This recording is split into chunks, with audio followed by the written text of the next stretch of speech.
The Moon, the Man, and the Myth. A DAIKU story. It was one of those nights when the full moon appeared to be closest to the earth. The disciple was staring at the white circle on the dark blue backdrop of the night sky. Beautiful, isn't it? Yes.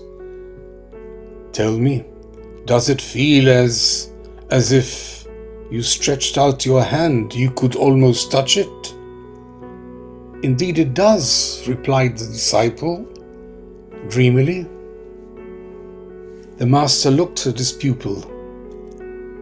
This was not a young man. Though he was a duly arrived pupil, this was a man well advanced in years, having already lived his 70 and then some. You would like to hold it in your hands? Of course. Replying to his senior student, the master smiled. You have the answer in front of you, and yet you will not learn the lesson. The lesson? The master smiled. You came here to find the answer to the question that has haunted you for over 30 years. Am I right? Indeed so, master. Sometimes I get the feeling I may not want to find the answer, finding more purpose in the question than in its answer. An answer could very easily lay waste over 30 years of my life. The master understood. The disciple was just a man well past his prime, who for almost half his life cherished the beauty of a moon which now lay beyond his reach.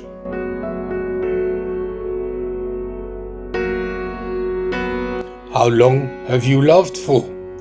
Asked the master, daring to move from the allegoric to the real. Probably since I first met her, replied the disciple, realizing nothing was hidden from the master's wisdom. Surely not from the first day you met her? Asked the master. I think yes, even from that first moment. That was when I fell in love with her beauty, with her physical beauty certainly. It was more a surface love perhaps, but once we started talking, once she smiled at me, I realized there was a link well beyond the sensual, well beyond the carnal.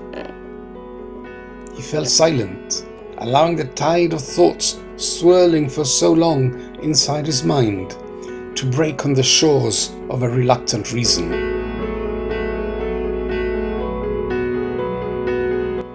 Little did I realize that feeling of love would increase as each day, each year passed by. And you came here seeking the answer you found nowhere else? Asked the master.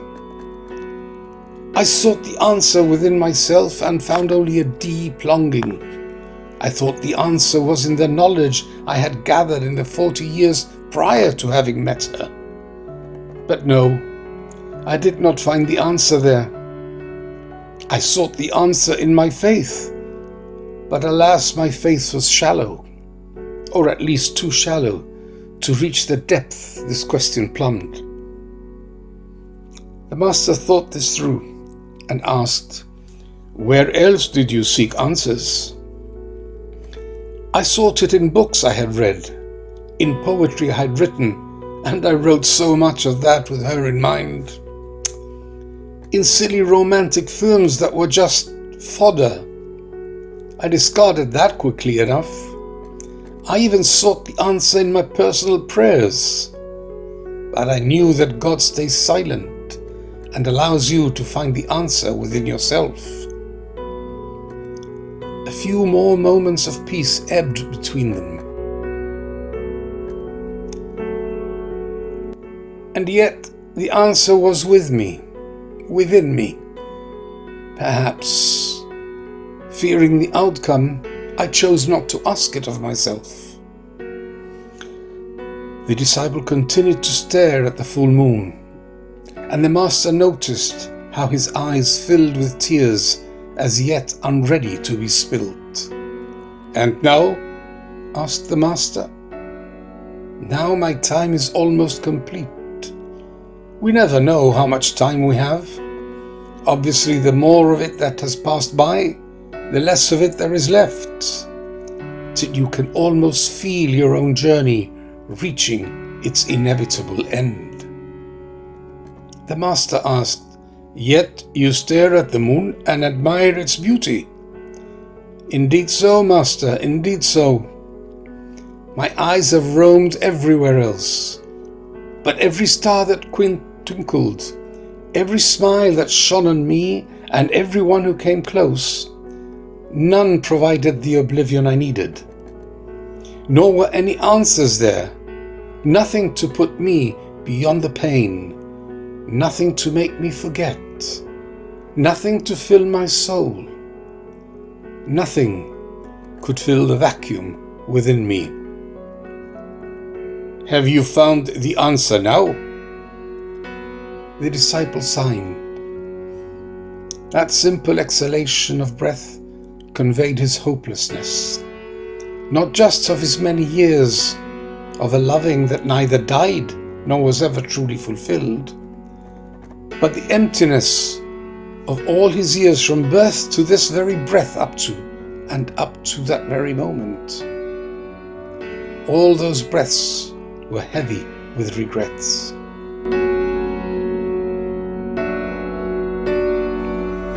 The master passed his hand lightly over the eyes of the disciple, closing them for a few moments to the sights that surrounded them, to the full moon and its beauty. "Now, use your mind's eye. Tell me what you see." The disciple could not hold back the tears. There was no sobbing, just silent rivers of wasted years, all laced with the ice of a crumbling glacier of sorrow, flowing from an empty heart. "Master, the moon is beautiful indeed. Today it is in full glory, but it waxes and wanes, and at times even disappears from the sky. Yet, for all its beauty, the moon is barren. It holds no riches beyond its beauty. So much like that heartbeats of this love I hold, this love that has blessed me with joy, yet cost me much sadness.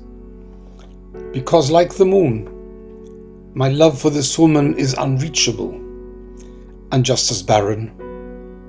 I can bask in its beauty, but I can never hold it close enough to make it mine. I have been trying to blow life into an ephemeral emotion, a myth devoid of reality.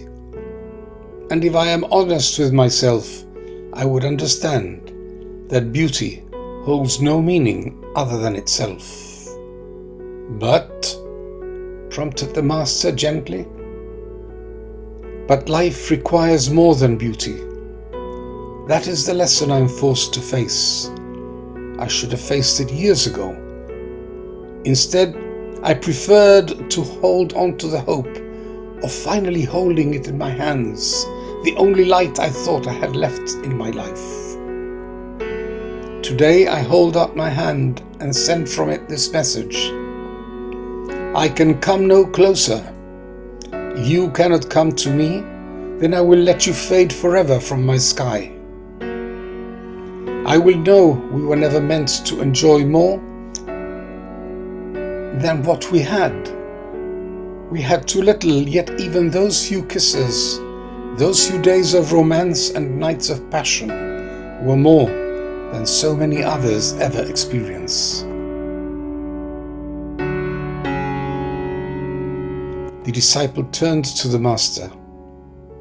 "I know why you are the master. It is not that you have the greatest knowledge, no, despite the vast knowledge you do have. It is because you have the ability of revealing the knowledge within each of your students, so they can see such answers for themselves.